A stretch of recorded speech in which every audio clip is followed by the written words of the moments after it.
स्वागत है सभी साथियों का YouTube मंच पे। नियोजित शिक्षकों को जो एक मामूली सा परीक्षा सक्षमता परीक्षा से गुजरना है, उसी परीक्षा में पूछे जाने वाले कुछ संभावित प्रश्नों के साथ मैं आज फिर से हाजिर हूँ इस वीडियो के माध्यम से। विषय है विज्ञान और टोटल नंबर ऑफ क्वेश्चन जो है वो 20 है, यानी कि 20 प्रश्न हैं। ये रिवीजन करवाऊँगा आज मैं। वीडियो शुरू करने से पहले एक छोटा सा रिक्वेस्ट है कि आप हमारे चैनल पर अगर नए हैं तो हमारे चैनल को सब्सक्राइब कर लीजिए। तो चलिए बिना देर के हुए पहले प्रश्न की ओर बढ़ते हैं।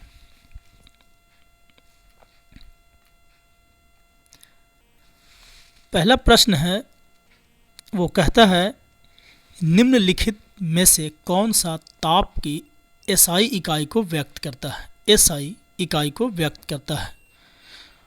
ऑप्शन ए है हर्ट्ज, कैलोरी, केल्विन और डिग्री सेंटीग्रेड। तो जो ताप का जो एसआई यूनिट जो है उसको व्यक्त जो करता है वो करता है केल्विन के, यानी कि ऑप्शन सी जो होगा वो सही होगा। निम्नलिखित में से कौन सा ताप की एसआई इकाई को व्यक्त करता है, तो आप लिखेंगे के। अगले प्रश्न की ओर बढ़ते हैं। सूरज का ताप मापा जाता है। सूरज का जो ताप है वो मापा जाता है, यानी किस यंत्र के द्वारा मापा जाता है। ऑप्शन है प्लेटिनम तापमापी द्वारा, गैस तापमापी द्वारा, वाष्पन दाब तापमापी द्वारा और अंतिम है पायरोमीटर तापमापी द्वारा। तो यानी कि सूरज हर जैसे मनुष्य के बॉडी का तापमान जो है उसको मापने के लिए थर्मामीटर का इस्तेमाल किया जाता है। इसी तरह से सूरज की गर्मी को भी नापने के लिए एक यंत्र का इस्तेमाल किया जाता है। उस यंत्र को हम लोग कहते हैं पायरोमीटर तापमापी, यानी कि इसका आंसर जो होगा वो डी सही होगा, पायरोमीटर तापमापी। यहाँ पर आप देख रहे होंगे एक क्यूआर कोड है। आप इस क्यूआर कोड को स्कैन करके भी हमारे चैनल पे जुड़ सकते हैं। अगले प्रश्न की ओर बढ़ते हैं। कहता है न्यूनतम संभव ताप है, यानी कि एकदम कम से कम जो है वो संभव ताप है। कहता है -273 degree C, 0 degree C, 300 degree C और 1 डिग्री सी। तो इसका जो आंसर होगा वो होगा ए, यानी कि -27 डिग्री सी जो है वो संभव ताप है, माइनस, यानी कि न्यूनतम संभव ताप है, इससे नीचे संभव नहीं है। अगले प्रश्न की ओर बढ़ते हैं। कहता है ऊनी कपड़े शरीर को जाड़े में गर्म रखते हैं क्योंकि, यानी कि ऊनी कपड़े हम जैसे ही ठंड आती है तो हम लोग ऊनी कपड़े इस्तेमाल करना शुरू कर देते हैं। आखिर उसका क्या वजह हो सकता है कि हम लोग ऊनी कपड़े इस्तेमाल करते हैं। कहता है ऊनी कपड़े शरीर को जाड़े में गर्म रखते हैं क्योंकि ऊन ऊष्मा का कुचालक है, ऊन ऊष्मा का सुचालक है, ऊन शरीर के तापमान को बढ़ाता है, ऊन शरीर के तापमान को घटाता है। यानी कि जाहिर सी बात है कि यानी ऊष्मा का कुचालक, यानी कि जहाँ पर गर्मी है, यानी कि ऊष्मा का जो संचरण है एक जगह से दूसरे जगह वो नहीं हो रहा है। अतः जो ऊन जो है, ऊन से जो है वो ऊष्मा का संचरण नहीं हो पाता है। अतः ऑप्शन ए जो होगा वो सही होगा, यानी कि ऊन जो है वो ऊष्मा का कुचालक होता है। यानी कि यहाँ पर गर्मी है तो बाहर में यहाँ से यहाँ तक उस गर्मी जो है वो नहीं आएगा, यानी कि जब यहाँ पे गर्मी है तो यहीं पे ये गर्मी जो है वो बरकरार रहेगी। इसीलिए ऑप्शन ए जो होगा वो सही होगा। ऊन जो है वो ऊष्मा का कुचालक है। कुचालक होने के कारण जो है वो ऊष्मा जो है एक तरफ से दूसरे तरफ नहीं जाने के कारण बॉडी में गर्मी को बरकरार रखता है, बनाए रखता है। चलिए अगले प्रश्न की ओर बढ़ते हैं।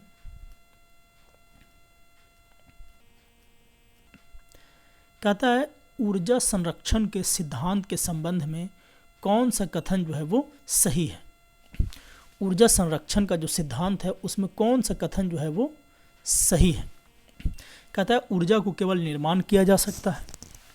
ऑप्शन बी कहता है ऊर्जा को केवल नष्ट किया जा सकता है। ऑप्शन सी कहता है ऊर्जा का निर्माण किया जाता है और इसे नष्ट भी किया जाता है। और उसके बाद चौथे में कहता है, डी में कहता है ऊर्जा का न तो निर्माण किया जा सकता है और ना ही इसे नष्ट किया जा सकता है।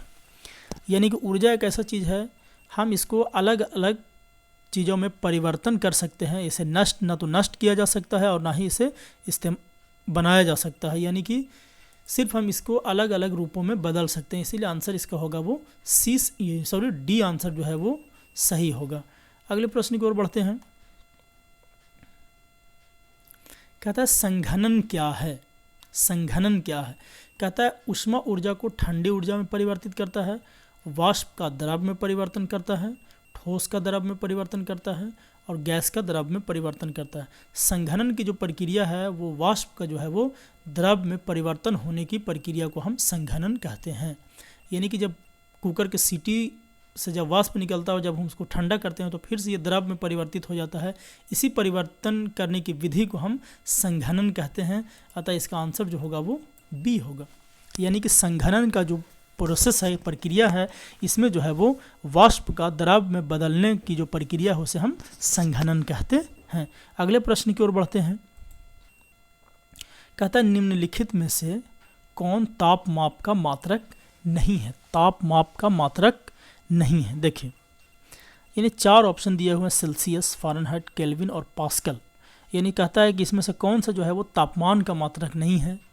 तो पहले देखते हैं, हम लोग जब बॉडी का टेम्परेचर नापते हैं तो वो फ़ारेनहाइट में होता है और सेल्सियस में होता है दोनों, तो ये भी ताप मापने की इकाई हो गई। केल्विन जो होता है वो भी ताप मापने की इकाई हो गई। यानी कि ताप मापने की इकाई जो है वो के है, सी है और एफ है। यानी कि केल्विन, सेंटी जो ये हो गया सेंटीग्रेड और फ़ारेनहाइट, और ये जो है ऑप्शन डी जो है वो है पास्कल। ये जो है वो दाब का इकाई होता है। अतः जो है इसमें कहता है निम्नलिखित में से कौन ताप का मात्रक नहीं है, तो ऑप्शन देंगे यहाँ डी जो है वो पास्कल जो है वो ताप मापने के काम में इसका इकाई को नहीं लिया जाता है। अगले प्रश्न की ओर बढ़ते हैं। कहता है निम्न में से कौन ऊष्मा का कुचालक है? यानी कि ऊष्मा जो है, हीट जो है वो एक जगह से दूसरे जगह नहीं जा सकता है, जिससे होकर वो इसमें से क्या है? कहता है लकड़ी है, हीरा है, पानी है, माइका है। यानी कि माइका यानी कि जिसको हम लोग क्या बोलते हैं, अबरख बोलते हैं, अबरख को ही माइका बोला जाता है। अबरख जो भी है, एक सिरे को जब आप गर्म करेंगे तो दूसरे सिरे में आपको ऊष्मा का संचरण दिखाई देगा। पानी भी जब एक जगह से गर्म करना शुरू करेंगे धीरे धीरे पूरा पानी जो है वो गर्म हो जाता है, यानी कि ऊष्मा का संचरण हो रहा है। यहाँ भी हीरा में भी ऐसे ही, लेकिन लकड़ी है जहाँ पे ये जलती है उसके आगे जो है इसमें ऊष्मा का संचरण नहीं होता है। अतः ऑप्शन जो होगा 8 का ए जो होगा वो सही होगा, यानी कि लकड़ी जो है वो ऊष्मा का कुचालक होता है। अगले प्रश्न की ओर बढ़ते हैं। कहता है 2 रेल पटरियों, सॉरी टाइपिंग मिस्टेक है, ये पटरी होगा यहाँ, 2 रेल पटरियों के मध्य जोड़ पर एक छोटा सा स्थान छोड़ दिया जाता है। यानी कि ये रेल है, ऐसे जब यहाँ पे जॉइंट होता है तो थोड़ा सा छोड़ दिया जाता है जगह, यहाँ पे ये जगह को बना दिया और यहाँ से इसको पट्टी से जोड़ दिया जाता है ऐसे। कहता है 2 रेल पटरियों के मध्य जोड़ पर एक छोटा सा स्थान क्यों छोड़ा जाता है? ऑप्शन ए कहता है ऐसे स्थान छोड़ने से कुछ लागत बचेगी, यानी कि इतना लोहा का बचत हो रहा है। उसके बाद कहता है क्योंकि धातु गर्म करने पर फैलता है तथा ठंडी होने पर संकुचित होता है, आवश्यक गुरुत्व बल उत्पन्न करने के लिए इनमें से कोई नहीं। तो कहता है ऐसे स्थान छोड़ने से कुछ लागत बचेगी, तो ये तो सही नहीं होगा। उसके बाद आवश्यक गुरुत्व बल उत्पन्न करने के लिए ये भी नहीं होगा, इसको छोड़ने से इनमें से कोई नहीं, ये भी नहीं। यहाँ कहता है ऐसा इसलिए किया जाता है क्योंकि धातु को गर्म करने पर यह फैलती है तथा ठंडी होने पर संकुचित होती है, इसीलिए इतना छोड़ दिया जाता है कि जब ट्रेन आती है तो इसमें घर्षण से ये गर्म होकर फिर यहाँ जो वो बराबर हो जाती है, और जैसे ही फिर धीरे धीरे ठंडा होती है तो फिर ऐसे हो जाती है। अगर ऐसा ना किया जाए तो ये एक दूसरे पे से चढ़ जाते हैं, यानी कि ट्रैक खराब होने का संभावना बनी रहती है। इसीलिए उन दोनों के मध्य में छोटा सा जो है वो खाली स्थान को छोड़ दिया जाता है। अतः इसका ऑप्शन जो होगा वो बी जो होगा वो सही ऑप्शन होगा। बी जो है वो सही होगा, यानी कि धातु को गर्म करने पर वो फैलता है तथा ठंडी होने पर संकुचित यानी कि सिकुड़ जाती है, इसी के लिए वहाँ पे जो थोड़ा सा जगह को छोड़ दिया जाता है। अगले प्रश्न की ओर बढ़ते हैं। कहता है निम्नलिखित में से कौन सा ऊष्मा का बहुत अच्छा चालक है? निम्नलिखित द्रवों में से कौन सा ऊष्मा का बहुत अच्छा चालक है द्रव में? अभी हम ठोस की बात कर रहे थे, यहाँ पर है द्रव। कहता है ईथर है, बेंजीन है, पानी है और पारा है ना। यानी कि जितने भी हम लोगों के घरों में इस्तेमाल होने वाला जो थर्मामीटर होता है बुखार मापने के लिए, उसमें पारा का ही इस्तेमाल किया जाता है, क्योंकि ये ऊष्मा का बहुत अच्छा चालक होता है। ऊष्मा का बहुत अच्छा चालक होता है। यानी कि जैसे ही हाथ उसमें ठकाते हैं, पकड़ते हैं हाथ से थर्मामीटर को, तो वो धीरे धीरे पारा जो है वो अचानक से बढ़ना शुरू हो जाता है। यानी कि ऊष्मा यानी कि हीट जो है वो दिखाना शुरू करता है। अतः इसका ऑप्शन जो होगा वो ऑप्शन ए जो होगा वो सही होगा, पारा। ऑप्शन ए जो है इसका सही ऑप्शन होगा। यानी कि द्रव में, यहाँ ध्यान दीजिएगा, लिक्विड में, ठोस नहीं बोल रहा है, द्रव में, यानी कि द्रवों में, निम्नलिखित द्रवों में सबसे जो है ये ऊष्मा का सुचालक कौन होता है, अच्छा चालक कौन होता है, तो पारा बोलेंगे, पारा Hg जिसको बोलते हैं। अगले प्रश्न की ओर बढ़ते हैं। कहता है सुबह का सूरज इतना गर्म नहीं होता जितना दोपहर का, क्योंकि सूरज की किरण सुबह के समय धीरे चलती है, सुबह के समय सूरज ठंडा होता है, सुबह के समय पृथ्वी सूरज से अधिक दूर होता है, और अंत में कहता है सुबह के समय सूरज की किरणों को अंतरिक्ष में अधिक दूरी तय करनी पड़ती है। अतः जो देखिए इन चारों ऑप्शन में से ऑप्शन डी जो होगा वो इसका सही होगा। यानी कि सुबह के समय जो है सूरज की किरणों को अंतरिक्ष में अधिक दूरी तय करनी पड़ती है। अगले प्रश्न की ओर बढ़ेंगे। यहाँ कहता है अल्ट्रासोनिक तरंगे, अल्ट्रासोनिक तरंगों की आवृत्ति कितना होती है? यहाँ पे चार ऑप्शन दिया हुआ है, देख लेंगे। अल्ट्रासोनिक तरंगे 20 हर्ट्ज से 20 किलो हर्ट्ज तक, 20 हर्ट्ज से कम, और कहता है 20 किलो हर्ट्ज से ज़्यादा, और कोई भी बैंडविड्थ निर्धारित नहीं है। यानी कि मनुष्य जो है जिस हर्ट्ज को, जिस आवृत्ति को सुनता है वो 20 से 20,000 हर्ट्ज तक सुनने की क्षमता रखता है, और इसी को हम लोग अल्ट्रासोनिक को ही प्राश्रव्य तरंगे बोलते हैं। यानी कि जो मनुष्य के कान जो है वो उसे नहीं सुन सकता है। यानी कि 20 हर्ट्ज से ज़्यादा की जो तरंगे होती हैं वो जो होता है उसे हम लोग अल्ट्रासोनिक बोलते हैं, अल्ट्रासोनिक तरंगे बोलते हैं। यानी कि 20,000 यानी 20 किलो हर्ट्ज मतलब 20,000 हर्ट्ज से ज़्यादा की जो तरंगे होती है आवृत्ति वाले, उसे हम लोग अल्ट्रासोनिक कहते हैं। अगले प्रश्न की ओर बढ़ते हैं। ध्वनि का प्रसार सबसे अधिक किस में होता है? ध्वनि का प्रसार सबसे अधिक किस में होता है? तो कहता है निर्वात में, गैस में, ठोस में, तरल में। तो इसका जो ऑप्शन है वो होगा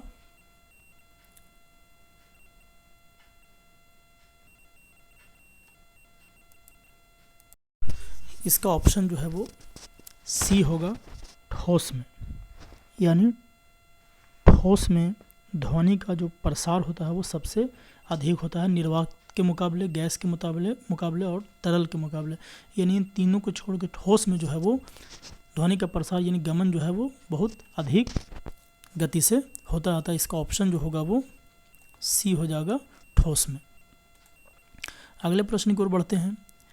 ध्वनि किसके कारण उत्पन्न होती है? ध्वनि जो है वो किसके कारण उत्पन्न होती है? आवर्तन, घूर्णन, कंपन और प्रतिबिंब। यानी चार ऑप्शन में से किसके द्वारा जो है वो ध्वनि का जो है वो उत्पत्ति होती है, कैसे उत्पन्न होता है?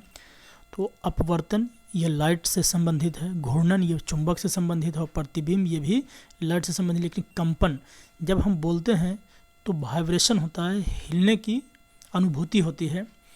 अतः ध्वनि की उत्पत्ति जो है वो उत्पन्न जो है वो कंपन से होता है। ध्वनि किसके कारण उत्पन्न होती है? तो कंपन के कारण जो है वो ध्वनि उत्पन्न होती है।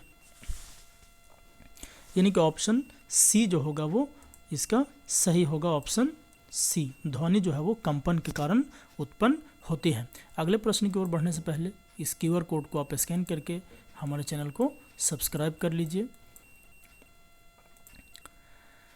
15वां प्रश्न है, कहता है लेंस बनाने के लिए निम्नलिखित में से किसका उपयोग नहीं होता है? यानी कि लेंस के निर्माण में निम्नलिखित में से किसका उपयोग नहीं होता है? ऑप्शन ए है मिट्टी, ऑप्शन बी है पानी, ऑप्शन सी है कांच और ऑप्शन डी है प्लास्टिक। यानी कि 4 ऑप्शन दिए गए हैं और पूछता है कि लेंस बनाने के लिए निम्नलिखित में से किसका प्रयोग नहीं किया जा सकता, जिसका उपयोग नहीं किया जा सकता, यानी लेंस में इन चारों में से किस चीज़ का इस्तेमाल नहीं किया जा सकता है। तो इसका ऑप्शन है मिट्टी, यानी कि लेंस बनाने में जो है वो मिट्टी का इस्तेमाल नहीं किया जा सकता है, नहीं किया जाता है। ऑप्शन 15 का ऑप्शन ए होगा जब वो सही होगा। अगले प्रश्न की ओर बढ़ते हैं।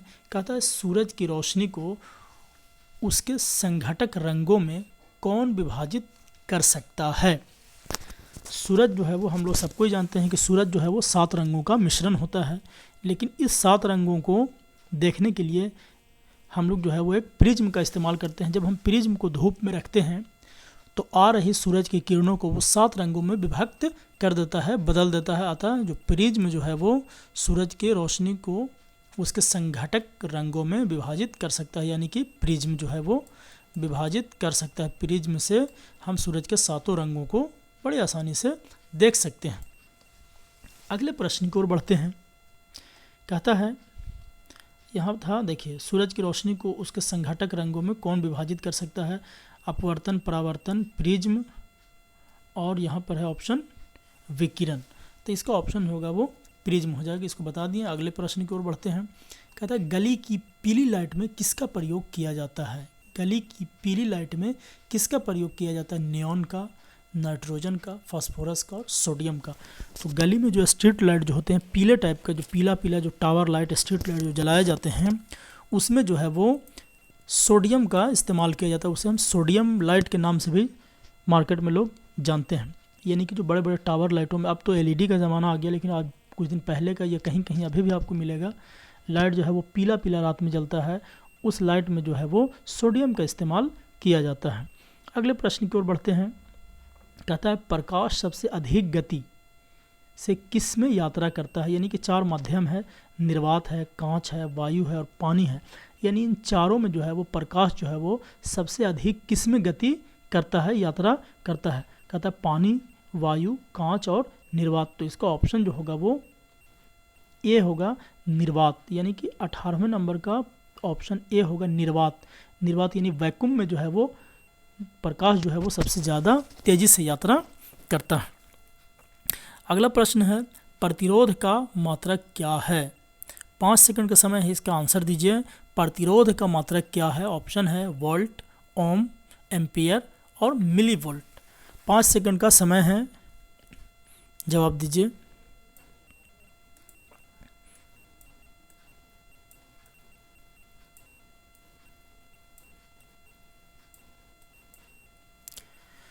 इसका कहता है प्रतिरोध का मात्रक जो होता है वो ओम होता है, ओम। ऑप्शन बी जो होगा वो सही आंसर हो जाएगा, इसका ऑप्शन बी। अगले प्रश्न की ओर बढ़ते हैं। कहता है चालक की लंबाई बढ़ने से प्रतिरोध में क्या परिवर्तन होता है। कहता है प्रतिरोध घटता है, प्रतिरोध बढ़ती है, समान रहता है या शून्य हो जाता है। कहता है चालक की लंबाई, मान लेते हैं कि यहाँ 100 वोल्ट है, 100 वोल्ट है और यहाँ हमको ले जाना है। तो जैसे ही हम तार के माध्यम से जब हम करंट को ले जाते हैं तो पता चलता है कि यहाँ हमको जो वोल्ट मिल रहा है वो 98 वोल्ट मिल रहा है।